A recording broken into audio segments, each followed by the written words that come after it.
Assalamu alaikum dear students, I am Shafiq, your biology teacher for grade 11. Today I am going to start the next and the last class of the fourth subdivision, that is class Angiospermae. So let's move to the class 4. So class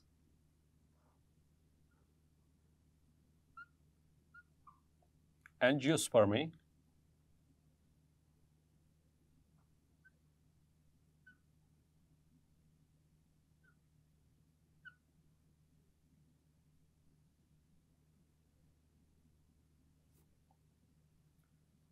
One of the most important topics in this chapter, तो उसमें से as a long question ये important है, MCQs और short भी आएंगे, इसमें से पूछे जाते हैं, वो मैं साथ साथ आपको मेंशन करता रहूँगा.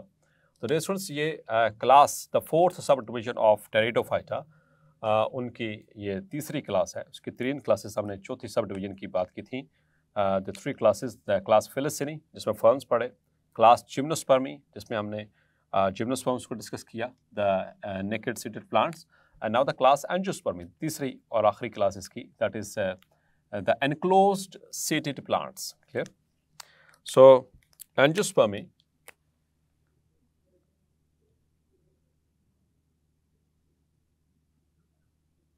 और angiosperms are enclosed seeded plants. तो ये बिल्कुल उसके ऑपोजिट है जैसे हमने पढ़ा था जिम्नोस्पर्म्स में. तो जिम्नोस्पर्म्स में वो लीफ के ऊपर ही ओव्यूल पड़ा हुआ है, नेकेड पड़ा हुआ है, इसलिए जब वो फर्टिलाइजेशन होती है तो ओव्यूल से क्या बनता है, सीड, तो वो सीड ऊपर रहेगा, इसलिए हमने उनको कहा था नेकेड सीडेड. जबकि एंजियोस्पर्म्स इनके अंदर ऐसा नहीं है. इनके अंदर ऐसा क्यों नहीं है, पहले इसकी लिटरल मीनिंग दे देते हैं.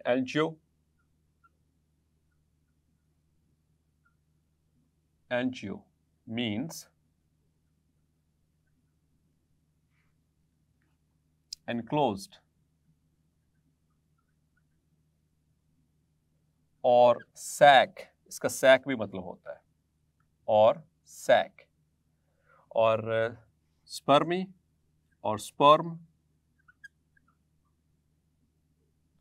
means the seed. okay? और यहाँ पर वो स्पर्मेटोफाइट्स भी याद रखिएगा.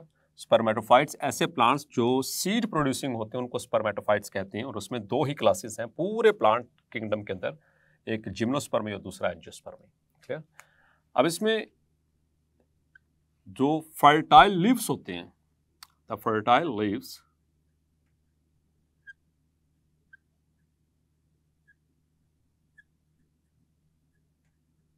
bearing ovules are folded at the margins to form ovary. जबकि जिम्नोस्पर्म्स में ऐसा नहीं होता था. तो इनके जो लीव्स, ये ओव्यूल और ये फर्टाइल लीफ, तो इसके जो एंड्स होते हैं ये आपस में ज्वाइन करके क्या बना देते हैं, they form ovary like this. So this is ovary and this is inside ovule. Clear? जबकि जिम्नोस्पर्म में ऐसा नहीं था. अब चूंकि ओवरी बन गई है तो ओवरी आफ्टर फर्टिलाइजेशन क्या बनाती है, फ्रूट, और फ्रूट के अंदर हमेशा होता है सीड. क्लियर? इस वजह से इनको कहते हैं एनक्लोज्ड सीडेड प्लांट्स. तो सीड अंदर मौजूद है और किसके, द फ्रूट के अंदर. डियर स्टूडेंट्स, जितने भी दुनिया में प्लांट्स हैं ऑल ओवर द वर्ल्ड, आपको याद होगा चैप्टर नंबर 1 में भी इस हवाले से बात हुई थी. तो all over the world there are out of 3,60,000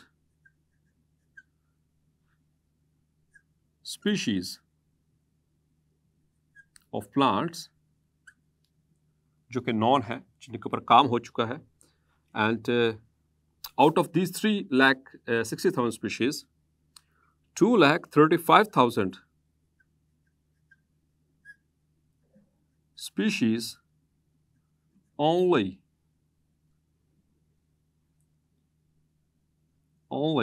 belong to Angiospermae. Clear? वो इस क्लास से बिलोंग करते हैं, यानी कि दुनिया में सबसे ज़्यादा तादाद इन्हीं प्लांट्स की होती है, स्पीशी वाइज भी। और आम तौर पर हम देखें तो इनके हमें आसपास जो ज़्यादा दिखने वाले हैं वो फ्लावरिंग प्लांट्स और जो फ्रूट फॉर्मिंग प्लांट्स वो यही होती हैं। इसी वजह से इनको फ्लावरिंग प्लांट्स भी कहा जाता है। They are also called as the flowering plants. तो ये इनके हवाले से कुछ basic general information regarding the class angiospermae.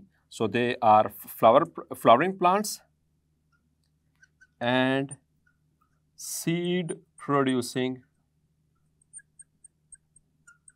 Plants, जबकि gymnosperms they were only seed producing, no flowers and no fruits. तो फ्लावर्स हैं सो फ्रूट बनेगा इससे। अगर हम बात करते हैं इसके स्पोरोफाइट के हवाले से, तो प्लांट में जैसे हम डिस्कस करते होते हैं कि कौन से जो है वो स्पोरोफाइट के क्या कैरेक्टरिस्टिक्स हैं, गैमेटोफाइट के क्या कैरेक्टरिस्टिक्स हैं।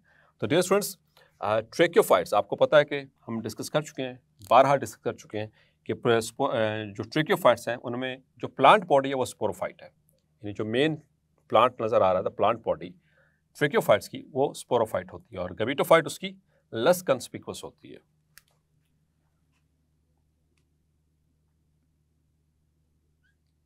The sporophyte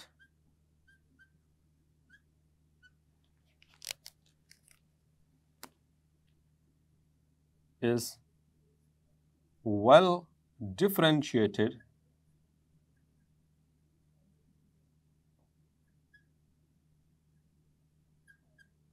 into true roots, true leaves and true stem. Clear? और याद रखिएगा, they are highly evolved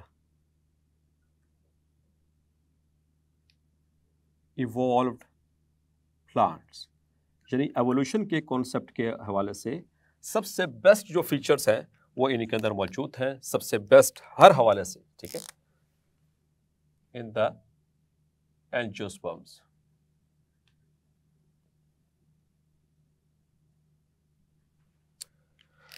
तो डियर स्टूडेंट्स, अब जो स्पोरोफाइट है उसमें जो मैच्योर होती है, इन मैच्योर स्पोरोफाइट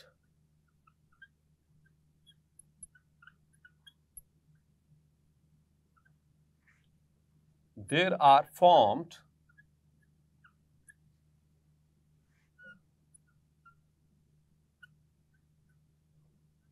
flowers.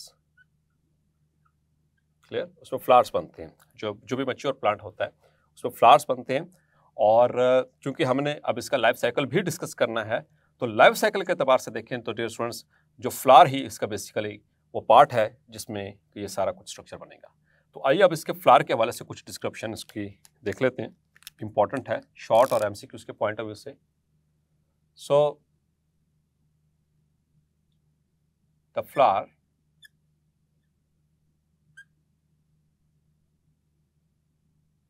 इसके दो तरह के पार्ट्स हैं। हम मुख्तलिफ तरीके से इसकी जो डिविजन्स करते हैं। तो पहली जो डिवीजन हम इसके देख लेते हैं, that is regarding their parts. It is divided into two parts, the essential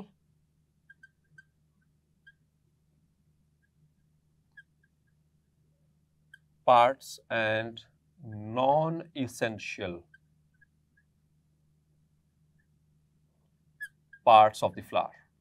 ठीक है, तो जो इसेंशियल पार्ट्स हैं, essential in the sense of reproduction,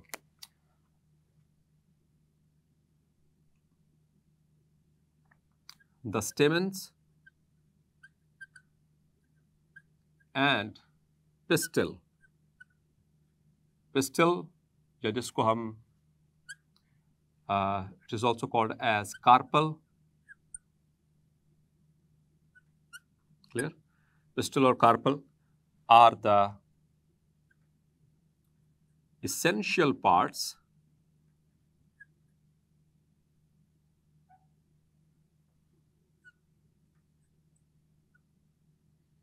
as they are involved in reproduction. Clear, चूंकि ये रिप्रोडक्शन में इन्वॉल्व है इसलिए इनको एसेंशियल कहा जा रहा है। तो इनकी इसेंशियलिटी और नॉन इसेंशियलिटी ये बेस कर रही है कि क्या ये रिप्रोडक्टिव हैं कि नहीं। क्लियर, इसका कतई तौर पर ये मतलब नहीं कि ये बहुत ज़रूरी है और ये इनकी कोई ज़रूरत नहीं है। अगर कोई ज़रूरत नहीं तो फिर तो ये हैं क्यों? तो मतलब कि हम उस सेंस में नहीं कह रहे कि इनकी ज़रूरत के एतबार से, हम यहाँ पर बात कर रहे हैं इन टर्म्स ऑफ रिप्रोडक्शन। और non essential parts, the sepals and petals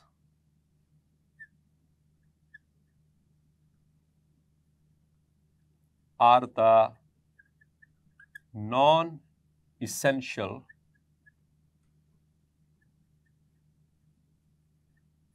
parts as they are not involved in reproduction directly. ठीक है, तो इनको नॉन एसेंशियल कहा जाता है। Sepals and petals, stamens and pistil, they are essential. तो फिर इन नॉन एसेंशियल पार्ट्स का क्या रोल है, इसको हम डिस्कस कर लेते हैं। इसमें जो सेपल्स हैं, sepals provide protection to flower and also do photosynthesis, क्योंकि ये ग्रीन कलर के होते हैं, जो फूल के बाहर ग्रीन कलर की पत्तियां होती हैं उनको सेपल्स कहते हैं। ठीक है, फोटोसिंथेसिस। क्लियर, जबकि जो पेटल्स हैं, the petals they are involved in attraction of insects for pollination. Clear, तो पोलिनेशन क्या होती है कि पोलन ग्रेन्स का स्टिग्मा के ऊपर लैंड करवाना। तो जब भी जो इंसेक्ट्स हैं, जो स्मॉल इंसेक्ट्स हैं, वो फ्लावर के ऊपर आएंगे for the purpose of nectar को सक करने के लिए, तो उनके लेग्स के साथ, उनके जो विंग्स होते हैं उनके साथ जो पोलन्स हैं वो अटैच हो जाते हैं, और जब वो दूसरे फ्लावर के ऊपर लैंड करते हैं तो वहाँ पर उनको ड्रॉप कर देते हैं। ठीक है, so this is called as pollination, pollen grains का स्टिग्मा के ऊपर लैंड कर देना of the female part of the pistil. Clear, so that is, और ये ब्राइट कलर के होते हैं। ठीक है, दे आर ब्राइट कलर्ड, और इनके ब्राइट कलर होने की वजह से इंसेक्ट्स जो होते हैं वो अट्रैक्ट होते हैं इनकी तरफ। अब डियर स्टूडेंट्स, अगर हम फ्लावर को इन जनरल हम इसके पार्ट्स की बात करें दूसरे सेंस में, कंपोजिशन के एतबार से, तो इसकी 3 मेन यानी कि इसके पार्ट्स होंगे।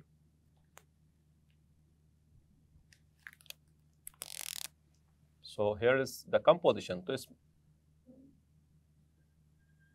तो यहां पर जो हमने पार्ट्स की बात की फ्लावर की, वो किस सेंस में, for the sense, in sense of reproduction. अब हम जो फ्लावर की बात करेंगे, फ्लावर के पार्ट्स की, वो कंपोजिशन, स्ट्रक्चर के एतबार से। ठीक है, flower parts on the basis of structure. Clear, structure के बिहाफ के ऊपर। तो स्ट्रक्चर के बिहाफ के ऊपर आए तो 3 मेन इसकी डिविजन्स बनती हैं, 3 main divisions. Number 1 is thalamus,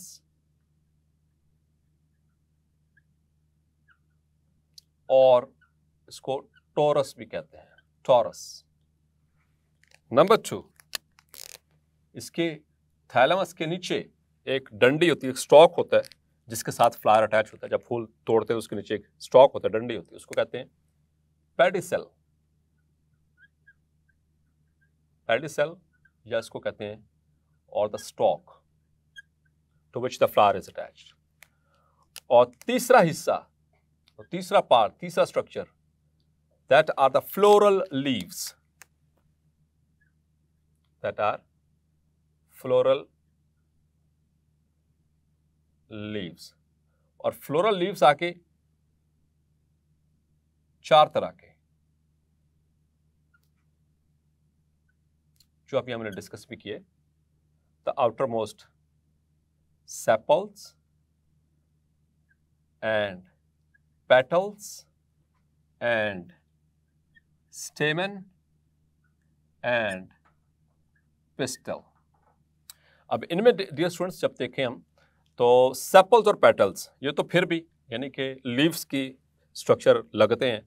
तो अभी आगे चल के मैं ड्रॉ भी करूंगा फ्लावर का स्ट्रक्चर। तो जो ग्रीन कलर की पत्तियां होती हैं फ्लावर के बिल्कुल नीचे, तो वो तो पत्ते ही दिखते ही हैं। और पेटल्स भी इसी तरह से वो लीव्स की शक्ल है तो ब्राइट कलर के होते हैं, लेकिन डिफरेंट शेप्स में भी होते हैं, but somehow they resemble to the leaves. But stamen and pistil, they do not resemble leaves. So they are modified leaves. इनको इसी वजह से modified leaves भी कहते हैं। और फ्लावर को हम किस तरह से डिफाइन करते हैं? It is a modified shoot. ठीक है, ये प्लांट की जो शूट होती है वो मॉडिफाई होके क्या बनाती है? फ्लावर बनाएगी। Clear? Now the structure.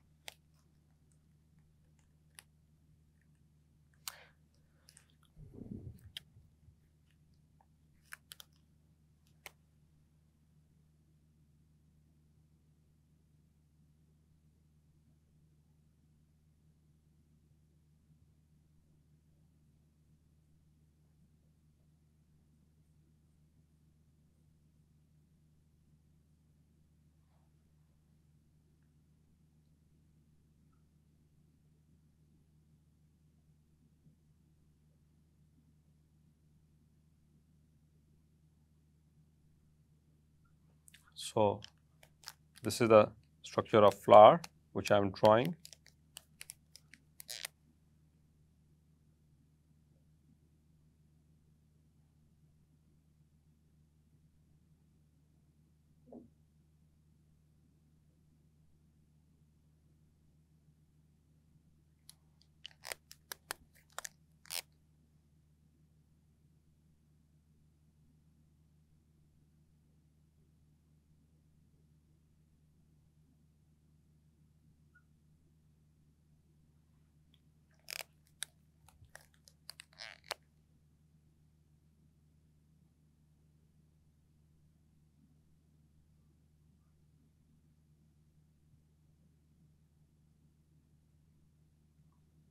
So this is the typical structure of a flower.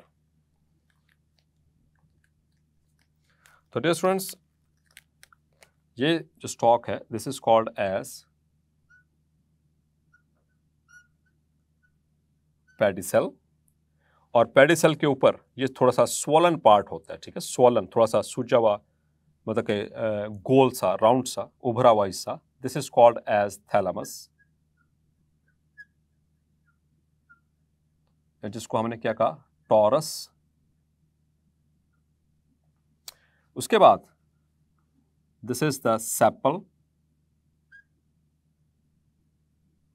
तो बहुत सारे सेपल्स होते हैं। ठीक है, इनको कलेक्टिवली एक वर्ल बना देते हैं, उस वर्ल को हम कहते हैं कैलेक्स। आगे चलकर डिस्कस भी करना है। उसके बाद फिर सेकंड जो लेयर होती है, जो सेकंड वर्ल होता है, that is of the petals, जो शोख रंग की पत्तियां होती हैं आमतौर पर प्लांट के पास, तो दे आर द पेटल्स। उसके बाद उसके अंदर तीसरी जो वर्ल है, third whorl, that is stamen. Stamen actually male reproductive part है, और ये इसको डिटेल में भी डिस्कस करना है। ये वाला एंथर और फिलामेंट। और फिर उसके बाद बिल्कुल इनर मोस्ट, ये वाला जो आपको ऐसे बोतल की तरह का नजर आ रहा है, bottle type, the fourth and the inner most whorl, that is pistil और कार्पल। ये फीमेल रिप्रोडक्टिव पार्ट है। सो इसके जो इंडिविजुअल ये पिस्टल्स दे फॉर्म वर्ल, या इनर मोस्ट वर्ल, जिसको हम एंड्रोशियम कहते हैं। Androecium, then gynoecium, then corolla and then calyx.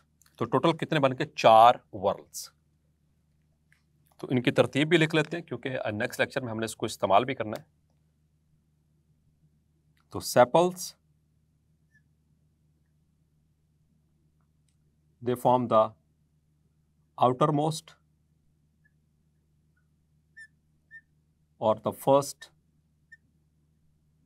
whorl. Petals, the second whorl. Then are the stamen,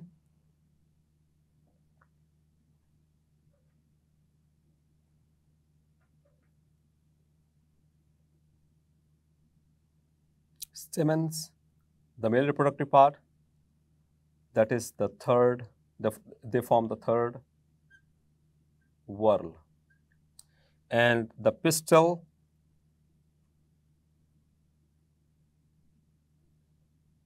they form the innermost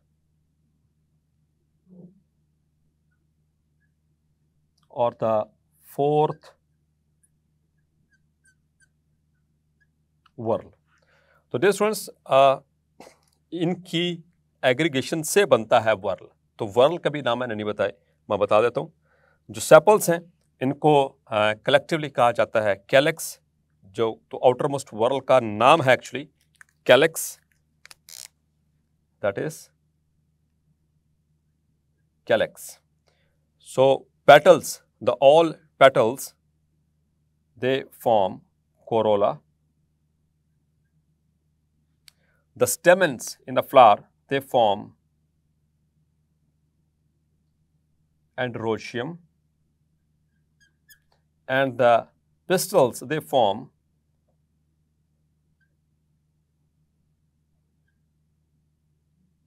gynoecium. Clear? तो इस तरह से अब यहाँ पर एक वर्ड आ रहा है वर्ल।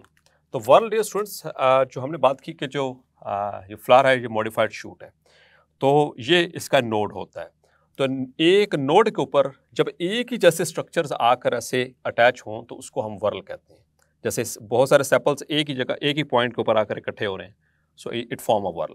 पेटल्स, बहुत सारे पेटल्स इकट्ठे एक ही जगह के ऊपर आकर अटैच हो रहे हैं, वो एक ही नोड के ऊपर, that is a whorl. Whorl and whorl. तो मैक्सिमम किसी फ्लावर के अंदर जो वर्ल्स हो सकते हैं वो 4 ही होते हैं। इससे कम तो हो सकते हैं, 3 हो सकते हैं, ठीक है। तो लेकिन कम से कम जो है वो मतलब कि मैक्सिमम वो 4 होंगे और कम से कम 3 वर्ल्स होने चाहिए उसमें। अच्छा डियर स्टूडेंट्स, जो सेपल्स और पेटल्स, सेपल्स एंड पेटल्स, इनमें याद रखिएगा कि आफ्टर फर्टिलाइजेशन सेपल्स ऑल